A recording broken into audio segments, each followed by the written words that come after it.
Bon, salut les gens. Alors, on est samedi, je ne sais pas combien, je suis un peu perdu. De retour pour une petite vidéo. Alors, vous l'aurez sûrement remarqué, mais du coup, pas de vidéo ce vendredi. En effet, la semaine dernière a été tellement pourrie en termes de météo que j'ai jamais trouvé la possibilité de pouvoir tourner une vidéo pour la chaîne. Donc, du coup, vendredi, on n'a pas eu de vidéo. Donc celle que je suis en train de tourner, que vous visionnez, a été tournée samedi et puis elle sort aujourd'hui, donc lundi. Lundi en fin de journée, et puis on va essayer de rattraper le rythme en ressortant une deuxième vidéo tout de suite vendredi dans la foulée.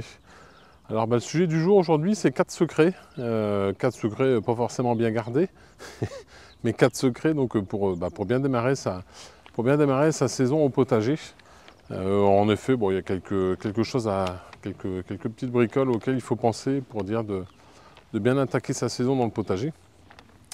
Et puis comme ça permet vraiment de rien oublier et puis d'être au top quand vraiment ce sera le plein boom et que la météo se sera améliorée et qu'on pourra commencer à jardiner sérieusement dans le potager.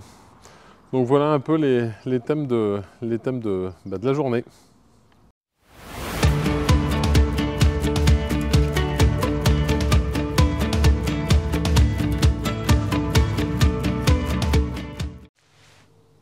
Alors, la première chose, le premier secret pour bien réussir sa saison, c'est comment on va s'organiser. Donc, comment on va organiser son potager. Alors, ça peut être de différentes façons. Hein. C'est déjà savoir est-ce qu'on va mettre une serre ou non cette année dans le potager. Est-ce qu'on va mettre des tunnels. Est-ce qu'on cultive 100% en pleine terre. L'organisation, ça va prendre en compte tout ça. Est-ce que derrière, comment on organise le potager? Est-ce qu'on le fait à l'ancienne en ligne? Est-ce qu'on va faire ça plus méthode un peu maraîchère, donc en planche, méthode un peu Jean-Martin Fortier? Est-ce qu'on va faire son potager de manière permacole, en mélangeant tous les légumes au sein d'une même planche ou d'une même parcelle? Donc c'est un peu toutes les choses en termes d'organisation auxquelles il faut réfléchir avant d'attaquer sa saison au potager, puisque derrière ça conditionnera d'autres choses, d'autres réflexions au niveau du potager. Et puis le temps qu'on y prend un peu à cette époque-ci de préparer ça, ça évite derrière de perdre du temps en saison à courir pour modifier des choses qu'on aurait pu anticiper, on va dire entre guillemets un peu à la mauvaise saison. Donc bien organiser son potager, ça c'est vraiment le premier secret pour ne pas perdre de temps en pleine saison. Moi je vais vous donner un exemple. Alors est-ce que je peux...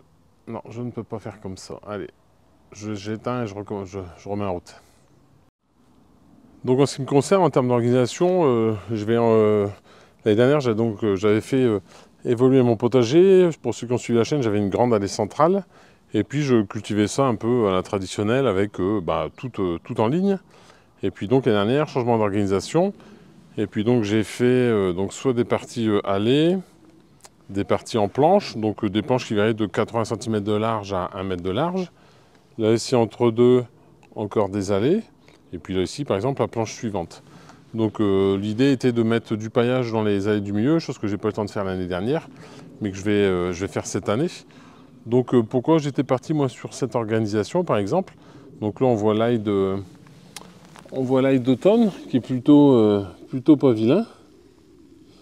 Donc lui l'ail d'automne il a été repiqué comme son nom l'indique à l'automne sur une planche. Et puis je me suis aperçu cette année au fur et à mesure de la saison que ce que je semais dans la serre en ligne d'1 mètre, ça correspondait environ, donc là j'ai des planches qui font 10 mètres de long. Donc quand je fais une route de semis dans la serre, en termes de plants, donc que ce soit du chou ou autre chose à repiquer, et globalement, ça me remplissait un tiers de longueur de planche. Donc là cette année, je me suis décidé donc de découper toutes mes planches. Hop, découper toutes mes planches en tiers, donc au lieu d'avoir une seule planche, il y aura trois cultures au milieu. Puis là c'est le bon exemple, donc là ici vous avez le début de la planche, donc c'est le tiers du milieu, où j'ai mes choux. Donc les choux, ils vont là ici. Ils commencent à redémarrer un peu les choux. Donc hop, là ici on a le deuxième bâton témoin. Et puis bah donc, quand je fais un semis de choux, j'ai plus le nombre de plants, environ une vingtaine de plants, entre 15 et 20 plants, pour mettre sur ma planche. Et puis donc là on voit, il me reste un restant de planche qui lui servira pour une autre culture. Donc tout ça, c'est en termes d'organisation, c'est des choses auxquelles il faut penser. Alors un autre exemple aussi en ce qui me concerne, je ne sais pas si on va le voir, là ici, donc la partie en eau digue que j'avais faite l'année dernière, fort embêté avec les oiseaux qui mettent du beans partout. Je vous montre là à côté en incrustation. Bon, ça m'étalait tout, la terre et compagnie, donc j'en avais un peu ras-le-bol. Du coup, j'ai fait avec la planche de récup, j'ai récupéré des planches qui m'ont permis d'entourer cette zone. Et puis ça évitera un peu que les oiseaux viennent tout retourner en cours de saison dans cette planche-là. Et puis en foutre partout sur les légumes.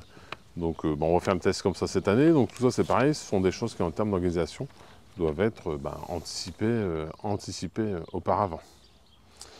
Donc voilà un peu moi pour la première partie. Le premier secret, c'est vraiment bien organiser son potager avant la saison. Et puis derrière, ça va conditionner certaines choses, cette organisation. La deuxième chose que ça va engendrer, c'est les investissements. Donc si on décide par exemple cette année de mettre un tunnel, de mettre une serre, il va falloir prévoir pour acheter sa serre. Et de manière aussi à pouvoir, avant la saison, on peut commencer à monter sa serre au mois de mars, ou au mois de mai, au moment où on voudra repiquer ses plants de tomates. Il faut que tout ça soit fait avant. Donc les deux sont vraiment en lien, donc pour faire tous les investissements, donc ça va être les investissements aussi en termes de terreau, d'achat de graines, d'amendements, d'engrais, prévoir aussi tous ces stocks de fumier et autres pour le printemps. Donc ça c'est tout ce qui est investissement et achats divers pour le potager. Donc ça c'est le deuxième secret.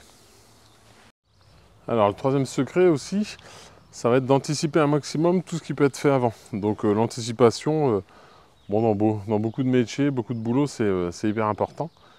C'est la même chose au potager, donc tout ce qui peut être anticipé, les jours pluvieux, ou alors les jours où il y a trop de vent, où on ne peut pas forcément mettre les pieds au potager, mais il y a des tas de choses qu'on peut faire quand même. Donc comme je disais juste avant, dans les investissements, si vous avez décidé d'investir dans votre serre, pendant les jours où il ne fait pas terrible, où la terre n'est pas en mesure d'être travaillée, rien n'empêche par contre de monter sa serre.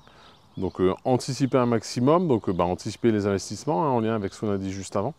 Donc en faisant tous ces achats en janvier-février, ça permet d'éviter de courir en pleine saison. Comme ça on a tout ce qu'il faut à proximité pour attaquer le jour où on le souhaite et le jour où on a un bon créneau météo. Parce que là les premiers jours de printemps ils sont souvent cruciaux. Dans le sens où dès qu'on a un petit créneau où il fait bon, on a tous les mêmes contraintes de travail. Donc c'est pas nécessairement évident d'avoir du temps libre. Donc il ne faut pas commencer à courir à droite à gauche pour aller chercher le matériel, les graines et autres, le jour où on va se mettre à jardiner. Le jour où on a 3-4 jours de beau temps et que la terre sèche, il faut pouvoir dire du jour au lendemain, pouvoir attaquer à ce qu'on a à faire au potager. Donc l'anticipation, maître mot, comme on disait, faire tout ce qui peut être fait avant la fin mars pour dire de gagner du temps, les achats de bulbes et autres. Et puis derrière aussi, surtout, après les achats de bulbes et autres, qu'est-ce que je voulais dire?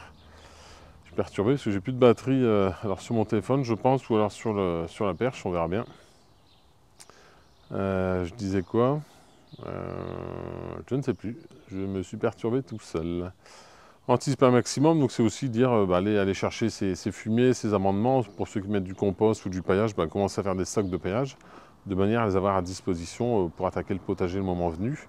Pour ceux qui mettent de l'engrais bio ou autre, c'est la même chose, tout de suite aller chercher ce dont on a besoin pour dire d'avancer au potager, quoi.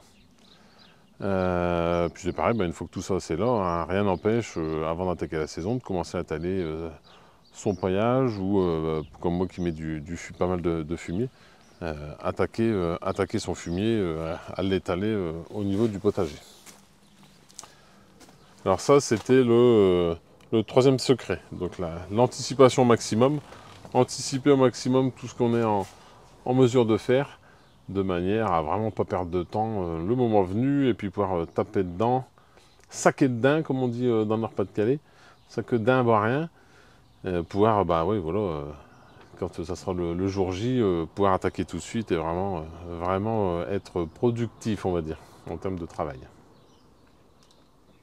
Et donc, le quatrième secret, en lien avec tout ça, on revient un peu plus ou moins en boucle avec ce qu'on a dit, parce que tout est lié.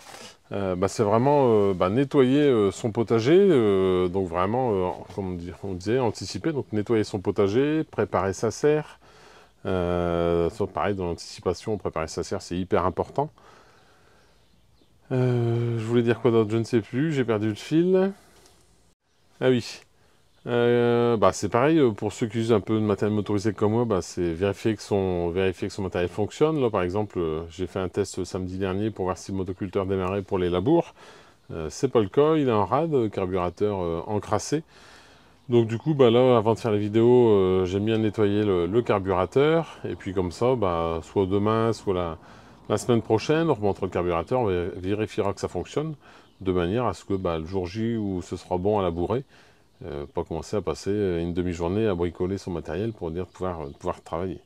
C'est aussi le bon moment pour entretenir un peu tout son matériel, même le matériel à main, hein, nettoyer avec un coup de brosse toute la terre sèche, mettre un coup d'huile, graisser, affûter ce qui a besoin d'être affûté. C'est valable aussi même pour la tondeuse, pour ceux qui ont ça, qui font de la tonte. Ça fait vraiment partie de toutes les choses à faire à ce moment-ci de la saison. Et ça permet de gagner du temps, comment dire, au potager le moment venu. Bon, voilà un peu les quatre secrets pour bien démarrer sa saison au potager. Est-ce que je vais réussir à les répéter dans l'ordre? Ça, c'est pas gagné. La première, j'ai dit quoi alors? Qui a écouté? Qui a écouté du début à la fin? Alors la première chose, c'est avoir la réflexion de l'organisation de son potager, comment on va s'organiser, et la réflexion sur un peu ce qu'on va faire et comment on va le faire. Le deuxième secret, c'est les investissements. Savoir ce qu'on va acheter, tout ce qu'on prévoit pour le potager, pour la saison, hein, le petit matériel, le terreau, les terrines et autres. Le troisième, l'anticipation. Pareil, maître mot, c'est vraiment hyper important.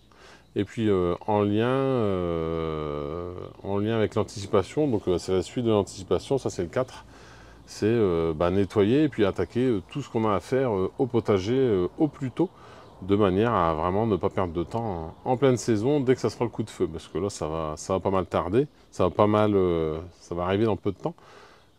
Pour ma part, là je vais semer, ça sera la vidéo de vendredi, ça sera le semis des tomates, pour prévoir déjà le mois de mai, les plantations du mois de mai.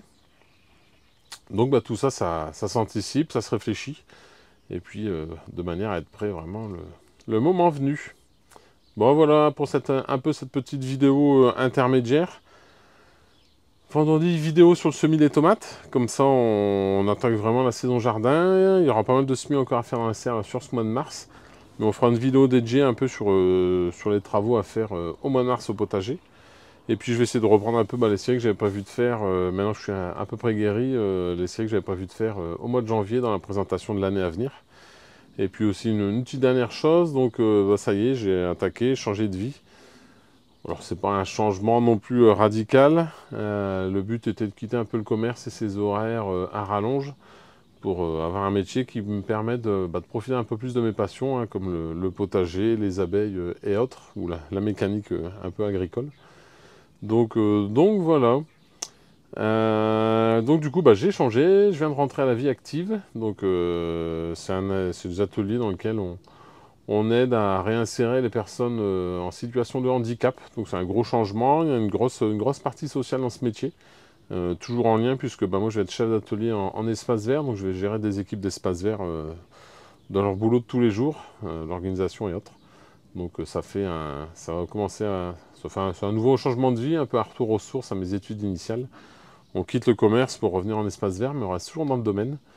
Et puis surtout, j'espère gagner un peu de temps libre pour vivre de ma passion, vivre mes passions, et aussi vous en faire profiter via la chaîne et les différentes vidéos. Voilà.